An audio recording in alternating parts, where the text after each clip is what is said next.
Selamat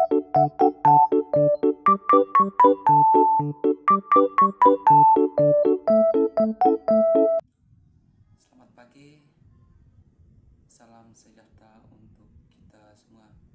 Pertama-tama yang saya hormati Ibu dosen pengampu mata kuliah hukum pajak.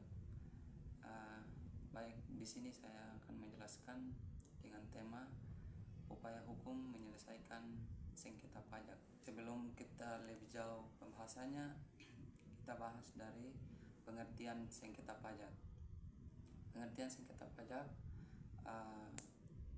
berdasarkan Undang-Undang Pasal 1 Angka 5 Undang-Undang Lembaga Peradilan Pajak mengatur mengenai pengertian sengketa pajak, yaitu sengketa yang timbul dalam bidang perpajakan antara pajak dan penanggung pajak dengan pejabat yang berwenang sebagai akibat dikeluarkannya keputusan yang dapat diajukan banding atau gugatan kepada pengadilan pajak berdasarkan peraturan perundang-undangan perpajakan, termasuk gugatan atas pelaksanaan penagihan berdasarkan Undang-Undang Penagihan Pajak dengan surat paksa.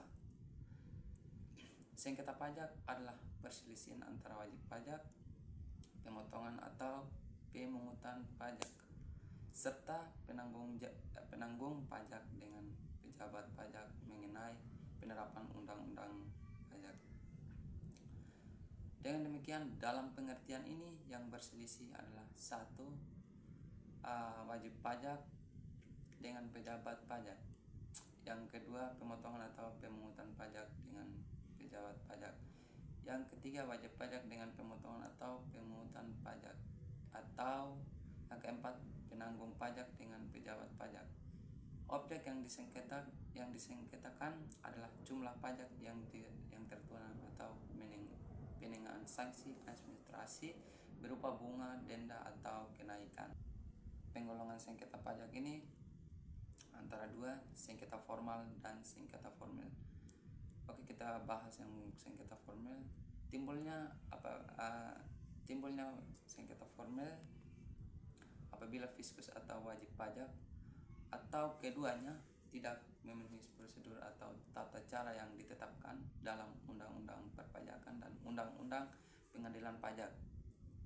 Sedangkan sengketa material apabila terdapat perbedaan jumlah pajak yang terutang, kelebihan pajak atau residu maupun kekurangan pajak. Penyebab timbulnya sengketa pajak.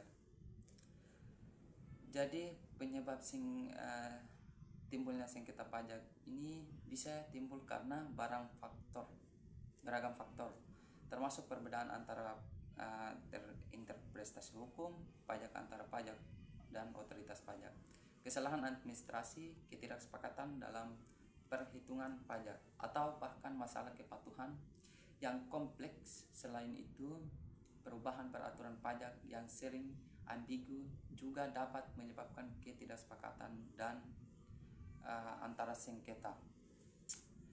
Contohnya, sebagai contoh, sebuah perusahaan mungkin mengklaim pengurangan pajak untuk biaya tertentu yang dianggap tidak sesuai oleh otoritas pajak.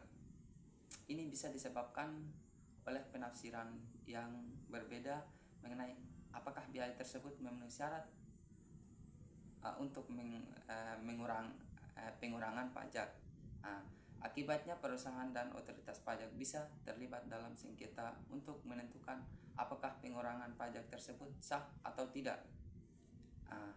Jadi di situ ada muncullah timbulnya sengketa pajak.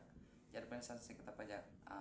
Lebih lanjut, dalam upaya pajak Indonesia menyelesaikan sengketa pajak diselesaikan melalui beberapa saluran atau lembaga, yaitu keberatan dan banding, gugatan, dan peninjauan kembali.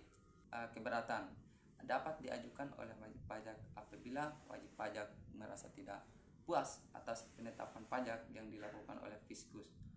Adanya hak mengajukan keberatan membuat terjadinya keseimbangan antara wajib pajak dan fiskus serta menjamin wajib pajak terhindar dari kesewenangan fiskus.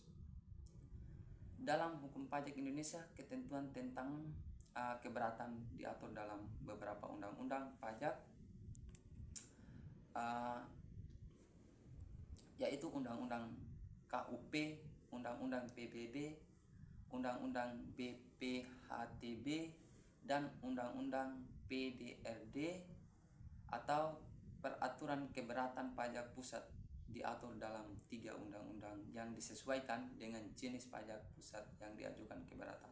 Sedangkan untuk jenis pajak daerah, keberatan diatur dalam Undang-Undang PDRD dan Peraturan Daerah yang memberlakukan pajak daerah pada suatu provinsi, kabupaten, atau kota. Kaitan dengan melakukan banding. Banding ini sesuatu yang tidak sesuai tidak sesuai keputusan.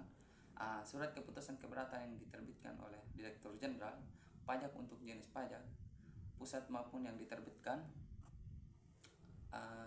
oleh kepala daerah atau pejabat yang ditunjuk itu disampaikan kepada wajib pajak untuk dilaksanakan sebagai mestinya. Apabila wajib pajak tidak setuju dengan isi surat keputusan keberatan yang diterimanya, ia memiliki hak untuk mengajukan banding kepada Badan Peradilan Pajak yang ditunjuk atau ditentukan oleh Undang-Undang Pajak. Tentuan tentang banding diatur dalam Undang-Undang KUP, Undang-Undang PB, dan Undang-Undang BPHTB untuk jenis pajak seperti yang sudah saya jelaskan sebelumnya tadi.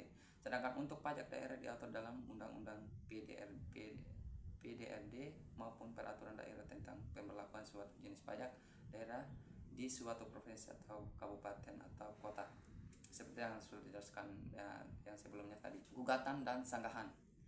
Jadi gugatan dan sanggahan ini secara umumnya, gugatan diajukan wajib pajak yang merasa dirugikan atas tindakan fiskus dalam melakukan tindakan penagihan pajak terhadap wajib pajak maupun penanggung pajak pajak. Gugatan diatur secara tegas dalam hukum pajak Indonesia untuk melindungi kepentingan wajib pajak dari tindakan fiskus yang menurut wajib pajak tidak sesuai dengan ketentuan undang-undang pajak yang berlaku. Seperti yang sudah kita jelaskan tadi sebelumnya, bahwa ketika tidak sesuai apa yang sudah diterapkan dari undang-undang, maka wajib pajak bisa mengajukan keberatan di pengadilan, seperti banding. Wajib pajak untuk mengajukan gugatan diatur dalam Undang-Undang KUP untuk semua jenis pajak pusat, pusat. Selain itu, karena gugatan ini dilakukan oleh wajib pajak terkait dengan pelaksanaan penagihan pajak, maka diatur juga dalam Undang-Undang PPSP, mengingat bahwa Undang-Undang PPSP berlaku juga sebagai dasar hukum untuk penagihan pajak daerah. Maka wajib pajak daerah yang merasa dirugikan oleh fiskus dalam pelaksanaan penagihan pajak daerah juga dapat mengajukan gugatan. Setelah itu, sanggahan pihak ketiga yang merasa dirugikan dalam pelaksanaan penagihan pajak dengan surat paksa pada dasarnya dilindungi dalam hukum pajak Indonesia. Dalam keadaan tersebut, di atas pihak ketiga tersebut memiliki hak untuk melakukan perlawanan hukum terhadap tindakan fiskus. Hak tersebut diwujudkan dalam bentuk sanggahan atas kepemilikan barang yang disita. Menurut pasal 38 Undang-Undang KUP, sanggahan pihak ketiga terdapat kepemilikan barang yang disita hanya dapat diajukan kepada pengadilan negeri dan pengadilan negeri yang menerima surat sanggahan